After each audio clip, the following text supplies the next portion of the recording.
मैं अलिशा जावेद आपको क्या तू बादशाह है वीडियो सीरीज़ में खुशामदीद कहती हूँ। अभी हम क्या तू बादशाह है वीडियो सीरीज़ का दोम में दाखिल हो रहे हैं और इसका मौजू है क्या तू बादशाह है और ये एपिसोड नंबर 6 है और इसके मुकर्रर फादर इमैनुअल आसी हैं। मुअज़्ज़िज़ नाज़रीन, अज़ीज़ भाइयों और बहनों, हम क्या तू बादशाह है के मौजू पर सिलसिलावार 12 एक साथ की किस्तें पेश कर रहे हैं। इनमें 3 बड़े हिस्से हैं। पहला हिस्सा था ये कौन है, दूसरा हिस्सा क्या तू बादशाह है, तीसरा हिस्सा तेरी बादशाही है। इस वक्त हम दूसरे हिस्से की जिसका मौजू है क्या तू बादशाह है, उसकी पहली किस्त और सिलसिले में छठी किस्त पेश कर रहे हैं। आज की किस्त का मौजू है क्या तू बादशाह है। यकीनन ये सवाल बहुत अहम और बुनियादी और मरकज़ी है कि हम जाने तो सही कि यीशु मसीह जो बादशाह है वो कैसा बादशाह है, किस किस्म का बादशाह है। क्या वो बादशाह लगता है? अगर है तो किस नौइयत का बादशाह है? बादशाह तो बादशाही में जचते पबते हैं, उसकी बादशाही कहाँ है और उसकी बादशाही कैसी है? ये सारे और इससे मिलते जुलते बेशुमार पहलू और सवालात इस बहुत बड़े सवाल में है क्या तू बादशाह है। सबसे पहले हम इस सवाल का इब्तदाई और अवाइल सियाक़ो सबाक़ देखते हैं कि पहली बार जब ये सवाल पूछा गया, बोला गया, तो कौन सा माहौल था और कहाँ ये सवाल पूछा गया और ये क्या मुकालमा था, किसके माबैन, किन के दरमियान ये मुकालमा हो रहा था जिसमें ये सवाल पूछा गया। ये यीशु मसीह के दुखों के दौरान उनकी पिलातुस जो रोमी गवर्नर थे, रोमी हाकिम थे, उसकी दरबार में, उसकी अदालत में, उसकी कचहरी में ये सवाल हुआ था। हम यीशु मसीह के मुकदमे के मुतल्लिक मुख्तसर बात करेंगे कि यीशु मसीह का मुकदमा 2 अदालतों में पेश हुआ।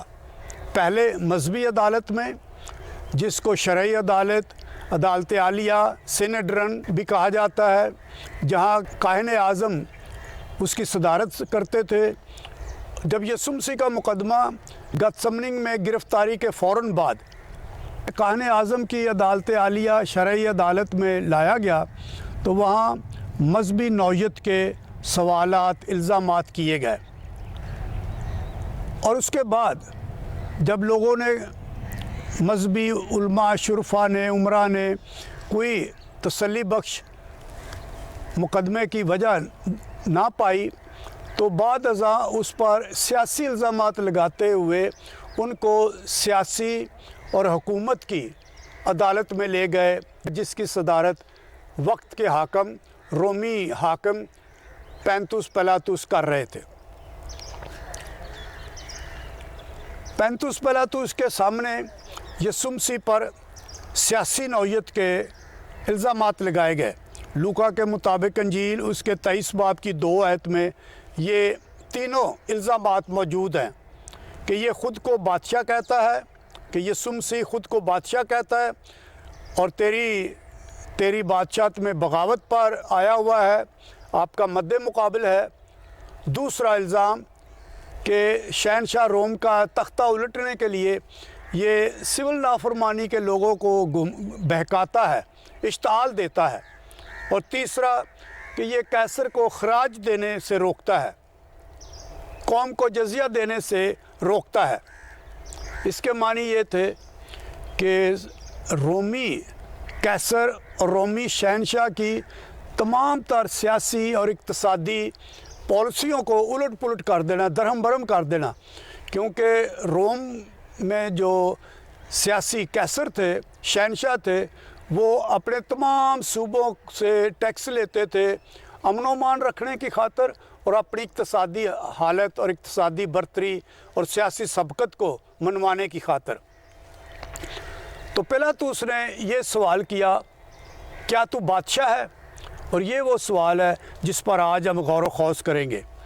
इसके बाद पिलातुस के पहली तफ्तीश के बाद प्यादों ने भी, जब पिलातुस ने उन्हें सज़ा देने को कहा तो प्यादों ने भी सिर पे कांटों का ताज रखा, हाथ में एक बादशाही कासा दिया और सरकंडे मार कर, थप्पड़ मार कर, तंजिया तौर पे, तोहमत के तौर पे इल्ज़ाम लगाते हुए कहते थे, ऐ यहूदियों के बादशाह सलाम, क्या तू बादशाह है? और अगर है तो तेरी फ़ौजें कहाँ हैं? तेरी बादशाहत की सियासी सरहदें क्या हैं? तेरे वज़रा कहाँ हैं? तेरी दिफाई अस्करी ताकत कहाँ है? बादशाह का मौजू यीशु मसीह की ज़िंदगी पर छाया हुआ है। उसकी तालीमात पर, ज़िंदगी के आगाज़ और ज़िंदगी के ख़ात्मा पर। जब यीशु मसीह पैदा हुए तो उस वक्त ही मजूसियों ने आकर हेरोदिस के सामने यरूशलेम में ये कहा कि यहूदियों का जो बादशाह पैदा हुआ वो कहाँ है? हमने मशरक़ में सितारा देखा है और उसको सजदा करने आए हैं। ये मत्ती के मुताबिक अंजील उसके 2 बाब में लिखा हुआ है। मत्ती के मुताबिक अंजील के नसबनामे में भी सारा नसबनामा शाहाना है, बादशाह का है कि बड़े बड़े बादशाहों के नाम दिए गए हैं और यीशु मसीह के नसबनामा को उससे जोड़ा गया है। इसी तरह लूका के मुताबिक अंजील के पहले बाब में जब जिब्राइल फ़रिश्ता मुक़द्दस मरियम को पैगाम देने के लिए आता है तो जिब्राइल फ़रिश्ते के पैगाम में दाऊद के तख्त और याकूब के तख्त और घराने पर हमेशा तक बादशाही का ज़िक्र किया गया है। तो यीशु मसीह के पैदा होने से 9 महीने पहले बादशाही का ज़िक्र किया गया। जिस वक्त वो पैदा हुआ और मजूसी सजदा करने को आए उस वक्त भी बादशाही का ज़िक्र आया। और फिर यीशु मसीह की तमसीलों में खुदा की बादशाही की तमसीलें हैं, बार बार इसका ज़िक्र है। रोटियों के मोजज़े के बाद यूहन्ना के मुताबिक अंजील उसके 6 बाब में रोटियों की कसरत के मोजज़े के बाद लोग उसे बादशाह बनाना चाहते हैं। यीशु मसीह की सिखाई तमसीलों में 7 तमसीलें मत्ती के मुताबिक अंजील उसके 13 बाब में मशहूर तमसीलें खुदा की बादशाही की तमसीलें हैं।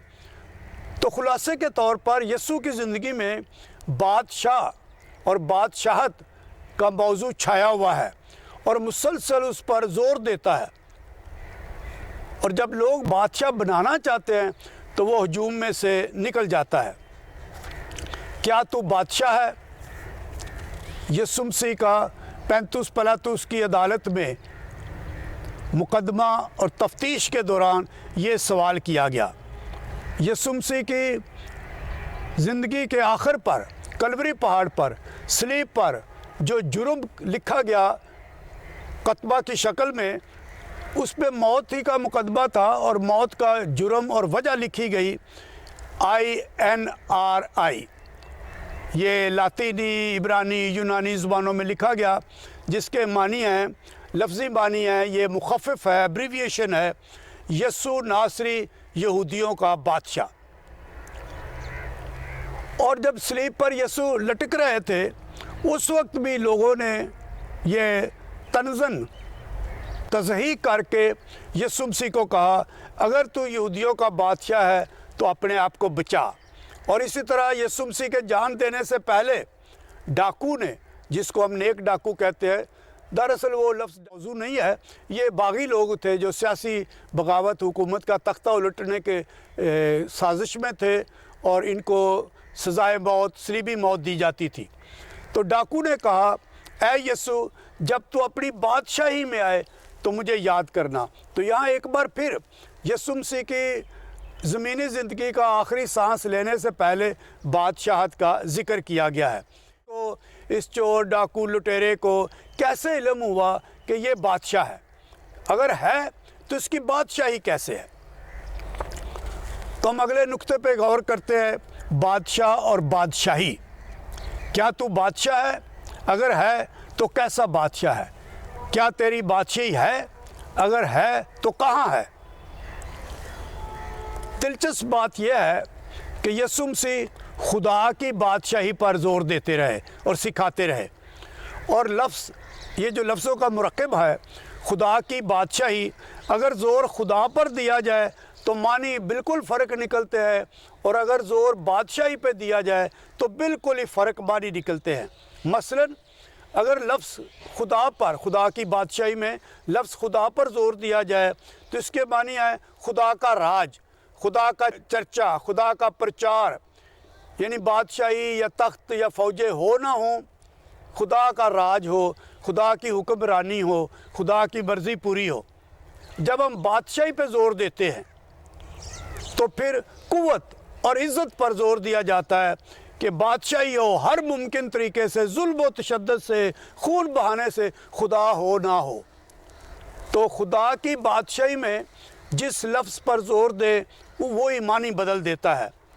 اگر زور خدا پر ہے، بادشاہی میں زور خدا کی بادشاہی خدا پر ہے، تو اس میں وہ قدریں، نیکیاں، خوبیاں، ان پہ زور دیا جائے گا جن سے خدا کی بادشاہی ایک تجربہ، ایک امکان پیدا ہوتا ہے۔ اور اگر بادشاہی پہ زور دیا جائے تو پھر یہ تخت و تاج، فوجوں، قوت، اختیار، دبدبہ اور خدمت کروانے کی باتیں ہوتی ہیں۔ یہاں میں ایک پرانے عہد نامے کا بہت مشہور حوالہ، تاریخی حوالہ، اس کا بیان دینا چاہتا ہوں۔ یہ سیموئیل کی پہلی کتاب 8ویں باب سے ہے۔ یہ ایک بائبل مقدس کی تاریخ کے حوالے سے ایک انتہائی اہم نقطہ موڑ ہے، تاریخی موڑ ہے، جس کا میں ذکر کرنے کو ہوں۔ سیموئیل کی کتاب، پہلی کتاب، اس کے 8ویں باب میں سے۔ اس باب سے پہلے بنی اسرائیل میں، یہودیوں میں قاضی ہوتے تھے، اور قاضی مختلف قاضی رہے مختلف اوقات میں۔ میں اس زمانے کے متعلق تفصیل میں نہیں جانا چاہتا۔ تو سیموئیل نبی یہودیوں کا، بنی اسرائیل کی تاریخ کا آخری قاضی ہے۔ اور آخری قاضی اس لیے ہم کہتے ہیں کیونکہ لوگوں نے سیموئیل نبی کو آ کر کہا، میں سیموئیل کی پہلی کتاب اس کے 8ویں باب کا ذکر کر رہا ہوں، کہ ہمیں بھی دوسری قوموں کی طرح بادشاہ دے، ہمارا بھی بادشاہ مقرر کر۔ سیموئیل نبی نے بڑا سمجھایا کہ خدا تمہارا بادشاہ ہے، بادشاہ نہ مانگو، خدا کے متبادل کوئی اور بادشاہ نہ مانگو، خدا تمہارا بادشاہ ہے، خدا راج کرتا ہے۔ لیکن لوگ بضد تھے، اور سیموئیل نے پھر خدا کی طرف رجوع کیا، خداوند سے بات چیت کی، اور خداوند کو بتایا لوگوں کی بات، اور بالآخر خداوند نے کہا ان کو بادشاہ دے۔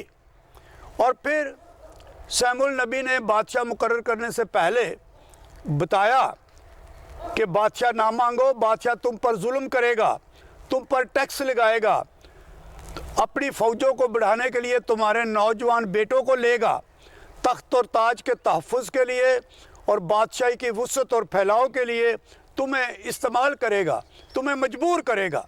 اور ایسا ہی ہوا۔ جب بادشاہت آئی، بادشاہ بنے، تو انہوں نے لوگوں پر ظلم کیا، قبیلوں کو تقسیم کیا، اور بہت ساری اور باتیں۔ انبیاء کرام نے بھی لوگوں کو تنبیہ کی اور بتایا کہ بادشاہت قوت اور اختیار کے لیے نہیں، یہ خدمت ہے، عزت اور جاہ و جلال کے لیے نہیں، یہ ایک ذمہ داری ہے، اور حکم چلانے کے لیے نہیں، بلکہ یہ وفاداری کے عہد میں پورا اترنے کی بات ہے۔ یسوع مسیح نے خدا کی بادشاہی کے متعلق یسوع مسیح سے پہلے جتنے بھی روایتی اور مروجہ نظریات تھے ان کو الٹ کیا، ان کے متبادل ایک نئی بادشاہت کا اعلان کیا۔ اس سے پہلے یہی تجربہ تھا کہ بادشاہ کا کوئی ملک ہوتا ہے، کوئی صوبہ ہوتی ہے، کوئی ریاست ہوتی ہے، مملکت ہوتی ہے، کوئی تخت و تاج کی بات ہوتی ہے۔ ایسے ماحول میں یسوع مسیح نے لفظ بادشاہی اور اس لفظ کے مزاج اور رویے اور سوچ و فکر کو بدل کر رکھ دیا کہ خدا کی بادشاہی ایسی بادشاہی ہے جس پہ خدا کا راج ہو، خدا کی سوچ، اس کی مرضی اور منصوبے کے مطابق عمل کیا جائے، اور ایسی بادشاہی جس میں امن و امان، امن اور سلامتی، آزادی اور انصاف، مساوات اور محبت، شراکت اور رفاقت کی بات چیت ہو، جس میں اختیار کی بات نہ ہو بلکہ خدمت ہی خدمت ہو، इस्तेसाल और जुल्म ना हो बल्कि मोहब्बत ही मोहब्बत हो। यीशु मसीह ने यरूशलेम की राह को जाते हुए राह कलवरी से पहले ये सारी बातें की और लोगों ने, रसूलों ने, शागिर्दों ने इसको मुकम्मल तौर पर ना समझा। क्या तू बादशाह है? ये तेरी बादशाही कैसी है? ये तेरी बादशाही कहाँ है? लूका के मुताबिक अंजील उसके 17वें बाब की 20वीं आयत में लिखा है कि ये बादशाही कहाँ है। वहाँ लूका अपने अल्फाज में बताते हैं कि खुदा की बादशाही हमारे दरमियान है। खुदा की बादशाही हर इंसान के अंदर है। खुदा की बादशाही हर माहौल में है और हर ख़ानदान में और हर समाजी तजर्बे में है। ये हाल में है, यानी जो कुछ हो रहा है, जो होना है, जो करना है, आज और अभी करें, कल की बात ना करें। तो एक लिहाज से खुदा की बादशाही का ताल्लुक़ ज़माना हाल से, मौजूदा ज़माने की असर हाज़रा से, मौजूदा ज़माने की हकीकतों और तजर्बात से है कि खुदा की बादशाही यहाँ है और खुदा की बादशाही मुझसे और आपसे शुरू होती है और उस माहौल और मुआशरत में होती है और उन्हीं ज़राए और वसाइल से होती है जो हमारे पास मौजूद हैं। खुदा की बादशाही वहाँ है जहाँ इंसाफ, उल्फत, मोहब्बत और शराकत है, जहाँ सांझ और सुख है। उस ख़ानदान में है जहाँ लोग एक ही दस्तरखान से, एक ही चंगेर से सुलह और मोहब्बत में खाते पीते हैं। उस सहन और वेड़ा में है जहाँ नफ़रत नहीं, जहाँ रिश्तों में, ताल्लुकात में इस्तेसाल नहीं बल्कि मोहब्बत और इंसाफ है। और उस बरादरी में है जहाँ टूट फूट और शिकस्तगी की जगह पे इत्तेहाद और सुलह है। जब अब किसी को अपने घर इसलिए नहीं या किसी के घर इसलिए नहीं जाते कि वो हम उनसे नाराज़ हैं और हम मुआफ़ नहीं करते और वहाँ भी नहीं जाते, तो ये हमारी खुदा की बादशाही से मुतल्लिक़ हमारी नफ़ी है। तब और यूँ हम खुदा की बादशाही को ना अपने घर में आने देते हैं, ना दूसरों के घर में दाखिल होने देते हैं। खुदा की बादशाही हमारी दस्तरखान पर, हमारी चंगेर पे है कि उसमें कौन कौन खाता है, कौन कौन शराकत करता है और कौन कौन उस वाबस्तगी के दायरे से, चंगेर के ताल्लुक़ से बाहर और ख़ारिज है। बिल्कुल इसी तरह जिस तरह हम चंगेर की शराकत पर हदें लगाते हैं, तासुबात लगाते हैं, इसी तरह जब हम शायरबानी, पाक यूखरस्त, अक़दस यूखरस्त, पाक मास करते हैं तो वहाँ की भी हमारी शराकत मुतासर होती है। तो पाक अलतार पर पाक प्याले में शराकत उसी पैमाने से हमें बरकत देती है जिस तरह मुआशरत में जाके हमारा दूसरों के साथ दस्तरखान के इर्द गिर्द शराकत की हदें लगाएंगे।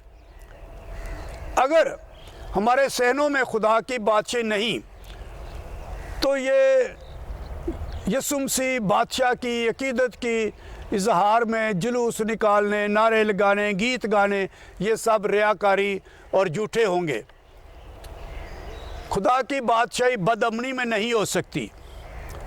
खुदा की बादशाही बटे हुए ख़ानदानों और फटी हुई बरादरियों में नहीं, खा वो हज़ारों जुलूस निकाले और अकीदत के गीत गाएं।